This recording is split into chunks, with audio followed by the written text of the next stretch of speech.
ladies and gentlemen. Now, I want to say I'm proud of the global community. I think we salvaged this vote kind of the best we could given the first day circumstances. So we got the 15 characters that are going to be coming in the Purgatory Ban banner. So Sariel got almost 300,000 votes. So mad love to my boy Sariel. The people know what is up there. But Chandler as well got almost 240,000 votes there. Tamiel got just over 160,000. Ludo got 95,000 there. Mark II Valenti got 90,000 votes. Again, she's absolutely amazing, so a very good addition to this banner. Then we got Big Snake Lilia coming in at 75k. Green Escanor still got 73k there, which is like far too many votes for Green Escanor. Darieri, I completely understand like everybody wanting to have like a 6/6 Darieri just because she's like the broken goddess of PvE, and like nothing compares to like a 6/6 Darier result, especially when it crits. Blue Demon Melee getting almost 50,000 votes. This is like mainly people trolling day one, man. And it's really sad to see just because he's been on like 50 different banners. He's on the part 2. They gave out like a free level 80 version. And he also doesn't really need the 6/6 as well. So yeah, Blue Demon Melee, man. I think it's the most unfortunate result of this banner, at least in my opinion. But again, a lot of people are trolling and just being dickheads day one. So very unfortunate in regards to that one. And then we got Red Easting getting about 48k votes there. Very nice. Green Arthur, the boy, actually made a comeback. Landed slot 11 on this list, man. So very, very happy to see that. Again, Green Arthur, for any progressing player that missed out on the 1 year anniversary. Again, he's not in the part 1, part 2 tickets. He hasn't really been in that many banners as well. And he's just so broken for PvE because he gives that damage increase and damage reduction. So this Arthur combined with like Green Esterosa, man, is just cheat code for so much content. Or like the Sariel combo as well. So more people getting this Arthur, more people getting him 6/6 as well. Because it's fun to have like those massive ults on top of that. It's a very, very good time, at least in my opinion. And Dana 4 Liz getting number 12 is fantastic because she's amazing for like Zerg easy strategies on like the level 90 demon. So Dana 4 Liz being in this banner is a really, really good thing. And then we got the final row, which is Nanashi, Easton, and Shin. And all three of these characters, man, are really, really cool. Nanashi's amazing for Guild Wars defense, very good on certain teams, because his passive is just like stupidly broken in Guild Wars. And again, normal Guild Wars is going to be coming to the masses a little bit later this year.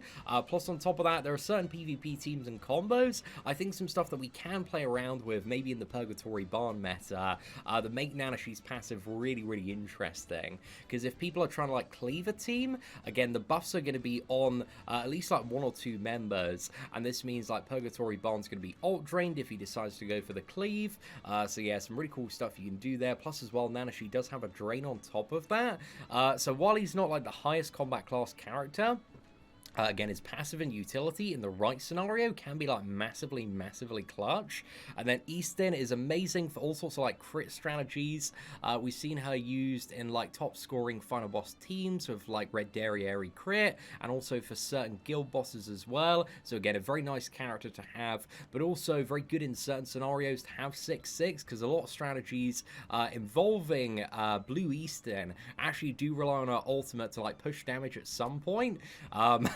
So yeah, Easton, like, surprisingly, even though like her ult isn't the winning strategy, it's nice to have like a 6/6 Easton in order to push certain phases on certain bosses, so you can save stuff like Darieri cards for like later phases as well.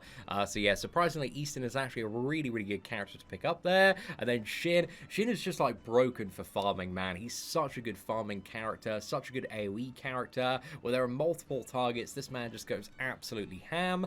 But also, we do have a few characters that were booted out of the top 15, and ideally, like, I like all three of these characters, man. I feel like Lilia is still fantastic for certain stuff in PvE. I would have much preferred to see like her on this banner in comparison to like Blue Demon Melee. Either any of these three, man, would be amazing on the banner over Blue Demon Melee. But yeah, Lilia is still cool. I still like Lilia, but it doesn't have like too much viability and relevance in PvP at the moment, just due to the fact that with the like massive power creep in terms of damage and burst, like, she's very squishy for that. So yeah, a little bit unfortunate there. Deanne currently is pretty good for what is it, slowing down like the one Escanor glue eaters. But you got to remember, with this banner, we're going to be going into the Purgatory Ban meta, and he's like, you know, this massive red character. There's so much damage output.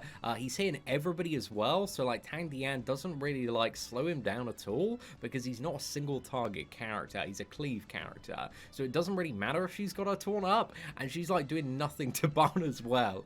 So yeah, Dian like has been pretty goated for the last few months, but Purgatory Ban, like, her relevance is going to be what is it, quickly fading there. And then we've also got Blue Mono. I would have really liked to see Blue Mono in place of Blue Demon Meliodas, because Mono, like, for final bosses is a really, really good character. So I'm a bit sad she actually didn't make the cut here, man, because she would have been a great addition to many, many rosters out there.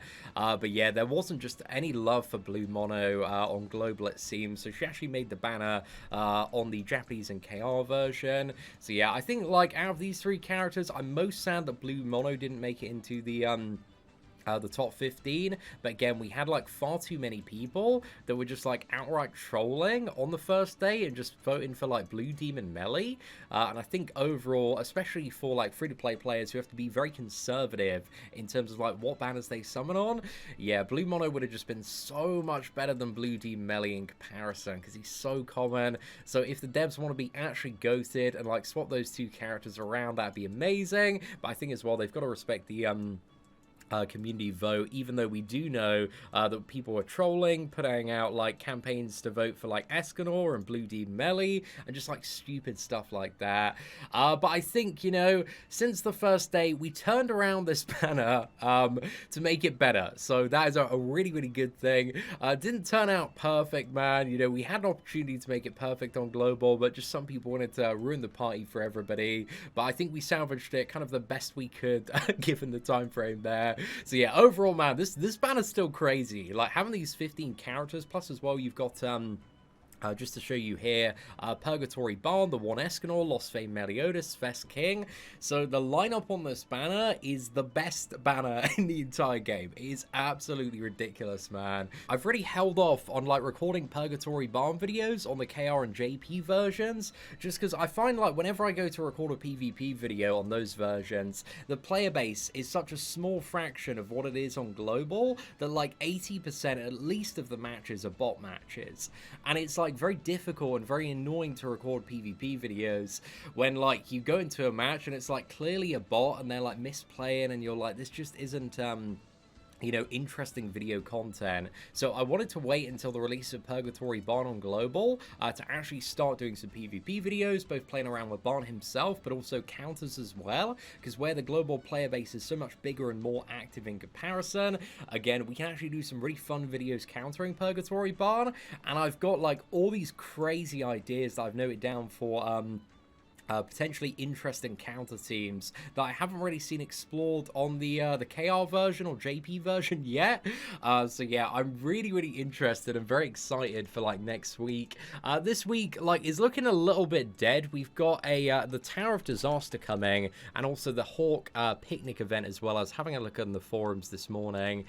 So yeah, this week like isn't the most exciting week for Global, but next week with the Purgatory Ban Festival, we've probably also got what is it? Final boss Dairy Area Monspeed, which is like a really easy time as well for the gems. But yeah, I'm excited for like the new OG stuff that's coming out with like Ragnarok. But yeah, we got a little bit of catching up to do on Global, man. So I'm excited for the stuff that's coming out, but also I just can't wait for the Ragnarok stuff to start, man. Hopefully either like next week or the week after it's going to be kicking off. But I really hope as well. One thing I still kind of hate, I don't know how you guys feel about this, so let me know in the comment section below. But I kind of wish they just like catch up all of the versions to be running on the same schedule now, because it's still a little bit annoying that like Global is lagging behind the KR and JP version, because I feel like it'd be much nicer if everything just like dropped at the same time on all of the versions, and collectively as a community we could all be super excited about the new character, test it out, summon on it, instead of being like, oh, it's amazing that character released on the Korean version or Japanese version, but we still got to wait like 4 weeks for it on Global. So I wish they kind of you know, would merge a few banners and get us caught up, man. That'd be really, really nice. But again, that's just like my personal opinion and feeling. It's just like a little bit annoying to be lagging behind just a bit behind the KR and JP version, and I really wish we'd just go all on the same schedule now, man, so we could move forward, because it's just going to be even more annoying like when Ragnarok stuff is dropping, and it's like, oh, it's amazing it just dropped on KR and JP, but we're just like, you know, sat here twiddling our thumbs at like a blue Hawknots like banner. So yeah, ladies and gentlemen, you know, that's just my opinion and perspective, but let me know your thoughts. And if you did enjoy today's breakdown video, please do smash that like button. That'd be greatly appreciated. Take care, and I hope that you have an absolutely fantastic day. You are not subscribed to the whale sin of spending? Who decided that? Subscribe now, or enjoy the bitter taste of regret.